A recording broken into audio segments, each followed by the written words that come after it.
Já estamos de volta com Hora Geral nesta quinta-feira. Agora é hora de conhecer um pouco mais de esporte. Vamos lá?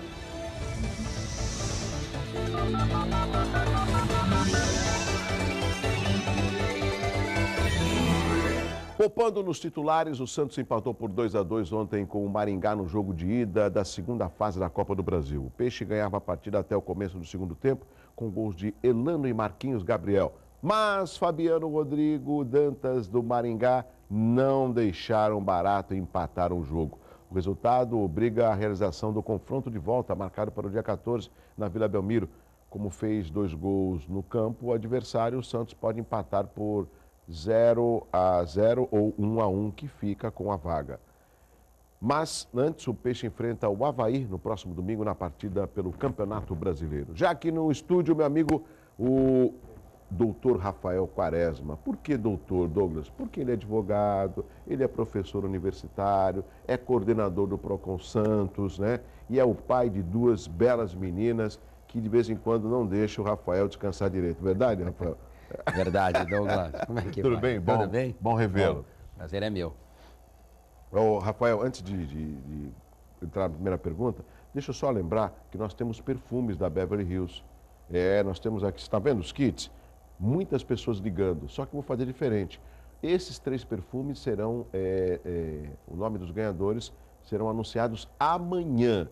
Amanhã, sexta-feira, no final do Hora Geral. E, lógico, os ganhadores terão até às 18 horas de amanhã para passar aqui na Santa Cecília e pegar os perfumes. Então, posso já ligar agora? Lógico que pode. Posso fazer uma pergunta para o Rafael Quaresma? Também pode. O importante é a participação. Rafael, a primeira pergunta se impõe. Nós tivemos aí uma grande reformulação no SIDOC, ex-SIDOC, agora Procon Santos.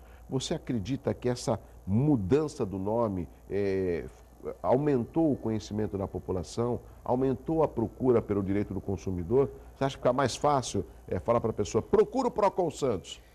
Olha, Douglas, eu acho exatamente que facilitou, não é? A procura, ela já é, de certa forma, grande, não é? É um dos serviços bastante procurados pela população, pelo munícipe, de um modo geral, até porque todos são consumidores. Agora, sem dúvida nenhuma, facilitou, não é? Essa padronização de nomenclatura, essa identificação, até na comunicação visual da sigla dos órgãos, facilitou bastante. Então, nós temos a Fundação Procon no âmbito estadual, nos demais municípios da Baixada Santista, os órgãos municipais atendendo pelo nome de Procon, e Santos, que era o antigo SIDOC, entrou nessa terminologia agora com o Departamento de Proteção e Defesa do Consumidor, o Procon Santos. Ótimo.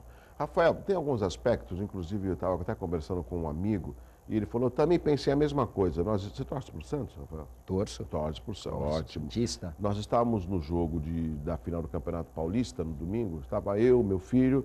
Eu também não vou fazer aqui nenhum merchandising da operadora que eu tenho de celular, porque ela não merece. Mas eu não consegui, durante o jogo, mandar nenhuma foto, entrar. Aí eu falei para o meu filho, e o seu? Pai, eu também. Aí eu comentei para o rapaz do lado, eu falei, o seu? Eu também.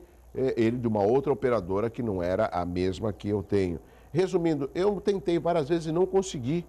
Ele falou, sabe o que é? O congestionamento. Eu até acredito. Num estádio de futebol, muitas pessoas acabem usando o mesmo serviço. Mas isso não é um prejuízo? Se eu pago por uma velocidade e ela não me atende, eu não acabei perdendo nessa brincadeira, por exemplo? Sim, claro, sem dúvida nenhuma, acabou perdendo, não é? O Procon, não só o de Santos, mas a Fundação Procon, os Procons Brasil afora, não é? Tem uma associação que congrega todos esses Procons, a Procons Brasil. Elas fizeram um manifesto repudiando essa posição adotada pelas operadoras de telefonia de descontinuar o serviço, né? Antes havia aquela redução da velocidade e agora simplesmente há uma interrupção na prestação de serviço, na disponibilização ali do sinal.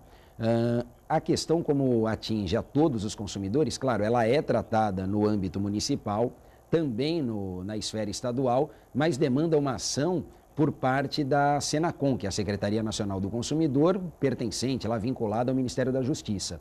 E, de fato, eles fizeram isso. A Secretária Nacional do Consumidor, a doutora Juliana, ela se reuniu com os representantes das operadoras, conseguindo postergar essa pretensão deles de descontinuar o serviço, até que alguma outra maneira fosse encontrada para evitar prejuízos aos consumidores, principalmente para aqueles consumidores que têm no contrato essa previsão, né, de continuidade do serviço. Agora, há em grandes eventos, quando tem esse número mais elevado, né, de concentração de usuários, lá, de consumidores daquele serviço num determinado local,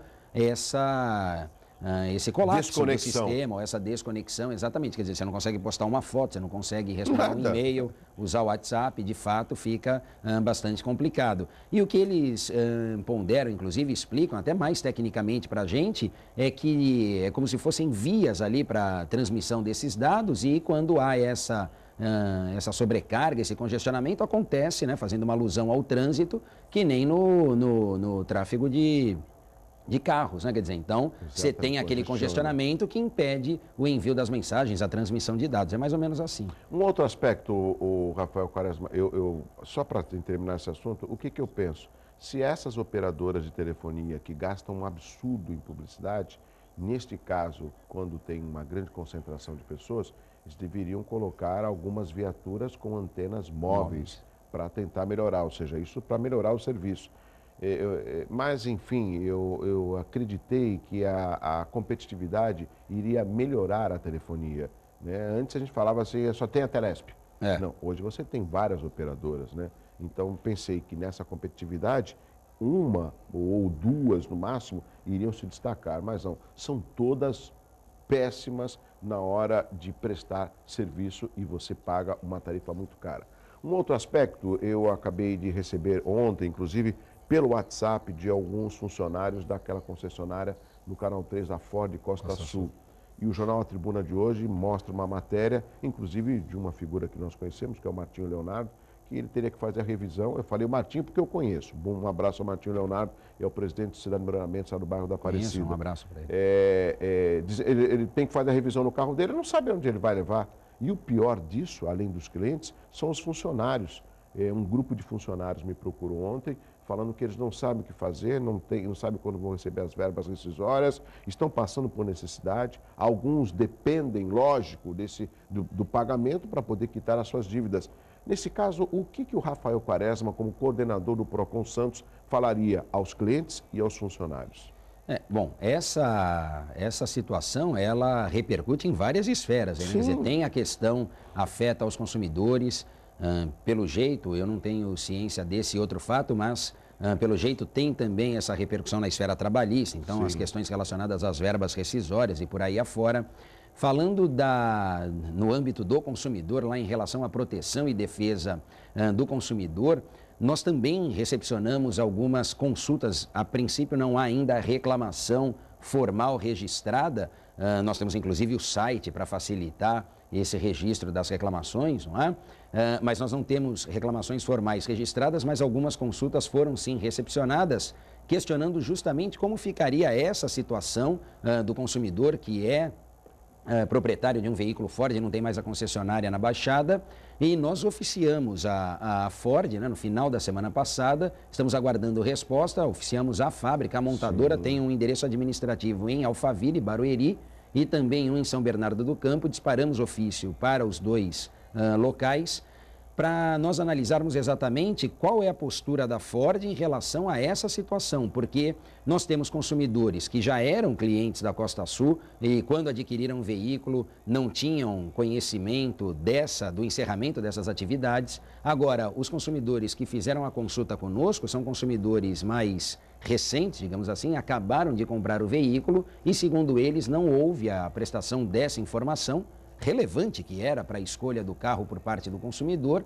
nem pela concessionária, nem pela montadora. E, claro, o que nós queremos analisar é justamente isso, o conhecimento por parte da montadora, da fabricante, em relação ao encerramento das atividades. Porque se eu, no final de março ou durante o mês de abril, tivesse a pretensão de trocar de carro, fosse à concessionária e lá me informassem que depois de um mês ou daqui a 20 dias eu não teria mais a concessionária na minha cidade, talvez eu optasse pela Renault, que era do lado, ou pela Honda, que é mais adiante, porque eu sei que essa praticidade, essa facilidade seria um divisor de águas ali na escolha do do carro, não é? Então, a omissão ou omitir essa informação que é relevante para o consumidor, me parece ali induzir a erro o consumidor, não é? Então, é isso que nós queremos analisar, porque se a Ford deixou de prestar essa assistência, né, aos consumidores, ela também pode ser responsabilizada. Aliás, nós vemos costumeiramente, não é, as montadoras fazendo anúncios, as concessionárias de carro, de algumas ofertas, de promoções, a prorrogação na época da redução do IPI, por aí afora. E um caso como esse, que é importante, se a gente partir da premissa que o Código de Defesa do Consumidor fala da boa-fé, da transparência, da lealdade, talvez estes pontos não tenham sido observados por parte da montadora, da fabricante, e é isso que nós estamos atentos, se for o caso, inclusive, envolvendo o Ministério Público. Temos um bom relacionamento com o doutor Sandro, com o doutor Ézio, que são os promotores de justiça de defesa do consumidor de Santos, para que numa união de esforços, nós na esfera administrativa, o Ministério Público na esfera judicial, se for o caso, possamos atender aos anseios dos consumidores. Rafael, você está corretíssimo. Eu vou até chamar o intervalo comercial um pouco antes, né? Preparar, já chamar, porque eu quero deixar outro bloco para que você fale num período que nós estamos chegando, que é do Dia das Mães, que ação o Procon Santos irá administrar nesse sentido, e outras perguntas que estão chegando no 3041-6777. Agora, só para encerrar muito rapidamente, as pessoas ficam preocupadas, e aí falando dos funcionários, porque da mesma forma que os clientes não têm uma informação do que vai acontecer e que procedimento eles deverão tomar, os funcionários também não sabem a quem recorrer, né? E neste caso tem um terceiro aspecto. A Ford é uma marca respeitada mundialmente. Exato. Por causa de uma concessionária, às vezes ela acaba perdendo espaço numa região importante que é a cidade de Santos, né? Tem esse outro aspecto. Por isso que essa abordagem que o Procon Santos fez de solicitar perguntas à Ford, na Alphaville, em São Bernardo, é até procedente, e eu espero que assim que você tenha essa informação, se você quiser utilizar o Hora Geral para anunciar, eu abro um bloco para você informar a população, tá bom? Claro, prestação de serviço para os telespectadores e para a população. Rápido intervalo, na sequência eu continuo conversando com o Rafael Quaresma. Tem perfumes da Beverly Hills para quem está ligando e participando no 3041-6777. Eu volto já com o Hora Geral. Bom dia, o Hora Geral volta já já.